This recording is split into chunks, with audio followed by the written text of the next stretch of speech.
পাকিস্তানে হাজার হাজার বিক্ষোভকারী লকডাউন উপেক্ষা ও নিরাপত্তা বেষ্টনী অতিক্রম করে ইসলামাবাদে প্রবেশ করেছেন। কারাবন্দী সাবেক প্রধানমন্ত্রী ইমরান খানের মুক্তির দাবিতে তাদের এই বিক্ষোভ। ইমরান খানের দল পাকিস্তান তেহরানি ইনসাফের সমর্থকরা রাজধানী ইসলামাবাদে ডি চক চত্বরে পৌঁছানোর চেষ্টা করেন।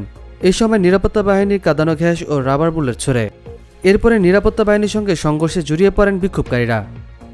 বিকেলের আগে অনেকে পৌঁছেছিলেন চত্বরে।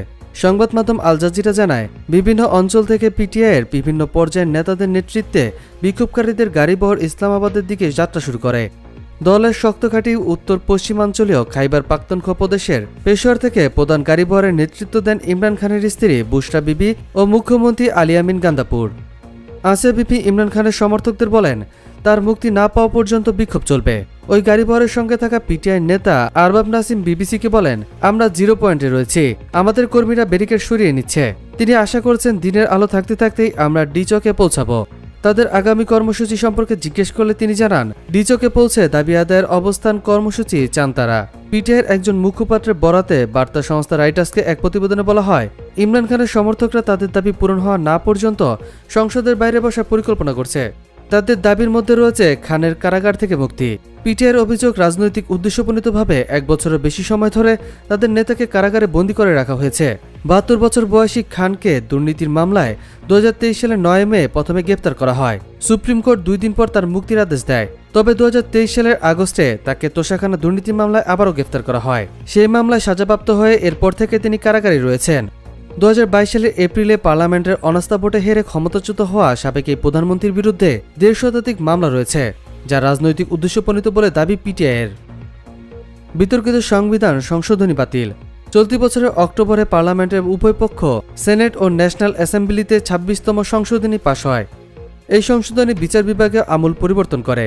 সুপ্রিম কোর্টের প্রধান বিচারপতির জন্য 3 বছরের মেয়াদ নির্ধারণ করে, যিনি এখন কয়েকটি সংশোধনীয় কমিটি দ্বারা নির্বাচিত হবেন। বিরোধী দলদের দাবি, এই সংশোধনীর ফলে শীর্ষ আদালতের ক্ষমতাকে দুর্বল করা হচ্ছে। ন্যাশনাল অ্যাসেম্বলির বিরোধী দলীয় পার্টি পিটিআইয়ের নেতা ওমর আইয়ুব খান বলেন, এই সংশোধনী স্বাধীন বিচার বিভাগের শ্বাসরুদ্ধ করেছে। চুরি করা ম্যান্ডেট ফেরতের দাবি। চলতি বছরের 8 ফেব্রুয়ারি সাধারণ নির্বাচনের পর পাকিস্তান মুসলিম লীগ নওয়াজ ও পাকিস্তান মুসলিম লীগ পার্টি সহ একটি 6 দলীয় জোট শাহবাজ শরীফকে প্রধানমন্ত্রী করে একটি সরকার গঠন করে। ভোট কারচুপি ও বিলম্বিত ফলাফলের অভিযোগ তুলে পিটিআই জানায়, ক্ষমতাসীন জোটে ম্যান্ডেট চোর রয়েছে। 17 নভেম্বর পাকিস্তানের সিন্ধু প্রদেশে পিটিআই সভাপতি হালিম আদিল শেখ বলেন, তার দল চুরি করা ম্যান্ডেট পুনরুদ্ধার করবে। রাজনৈতিক বন্দীদের মুক্তির দাবি। গত বছর 9 মে ইমরান খানের গ্রেফতার দেশব্যাপী বিক্ষোভের সূত্রপাত হয়েছিল। এরপর কয়েক ডজন বিক্ষোভকারীকে গ্রেফতার করা হয়। তাদের মধ্যে এখনও অনেকে কারাগারে রয়েছেন। নিরাপত্তা বাহিনীর সংশ্লিষ্ট সূত্রে জানা গেছে, শ্রীনগর মহাসড়কে কিছু দুষ্কৃতকারী নিরাপত্তা বাহিনীর সদস্যদের উপর গাড়ি হামলা চালিয়েছে, যার ফলে 4 রেঞ্জার সদস্য নিহত হয়েছেন। এছাড়াও আরও 5 রেঞ্জার সদস্য ও 2 পুলিশ কর্মকর্তা গুরুতর আহত হয়েছেন। এমন পরিস্থিতিতে পাকিস্তানের সংবিধানের 245 ধারায় নাগরিক প্রশাসনের সহায়তায় আইনশৃঙ্খলা রক্ষায় সেনা মোতায়েন নির্দেশ দেওয়া হয়েছে।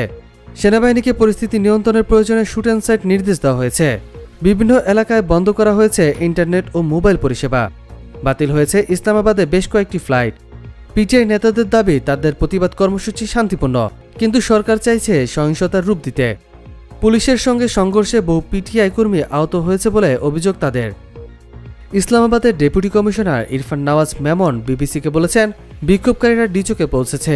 পুলিশ ও আধা সামরিক বাহিনী তাদের থামায়নি। পরিস্থিতি বর্তমানে শান্তিপূর্ণ রয়েছে।